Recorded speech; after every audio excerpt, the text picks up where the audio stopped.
In Brooklyn, meanwhile, the priests of the diocese are gathering at the seminary complex located in Douglaston, Queens. The purpose is so that the clerics may be together in the same place at the same time. Also there is our Tim Harfmann. What's on the agenda there, Tim?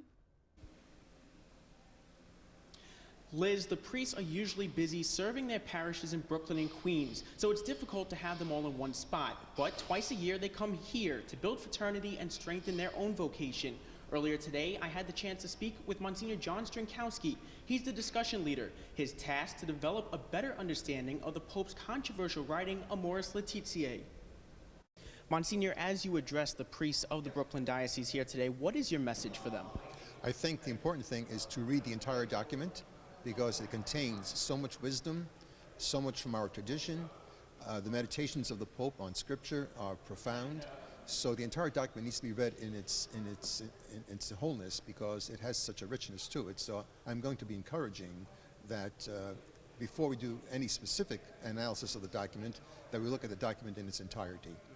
And how long is the actual document, for those who are unaware? It depends on which version, but it comes out to maybe 200 pages in some editions, but it's fairly long, so it does take some time to read. And the Pope encourages people to read it slowly and reflectively, because it does require meditation and reflection.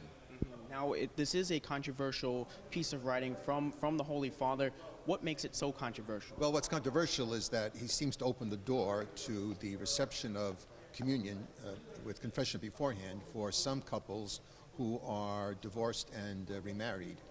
The issue, though, is it's been misread. People think that it's almost like a general amnesty for divorced and remarried, but actually it would happen in very rare circumstances where people would be able to do that, and only after much consultation, after much discernment with a priest or confessor.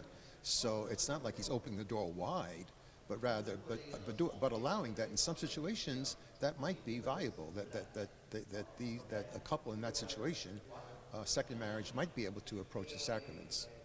Now, how did the priests here take your message and go back into their parishes and reflect upon their parishioners? Well, I think first of all is to be more conscious of the fact that we are preaching to families and married couples or couples in irregular situations, and therefore our preaching and our catechesis has to reflect the scriptures and the tradition of the Church on the richness of the sacrament of marriage and to build up family life and married life. So I think we have to have a much more deliberate focus on family and marriage in our preaching and catechesis. Also, availability to meet with couples in order to walk with them in discerning what the possible steps are for their future.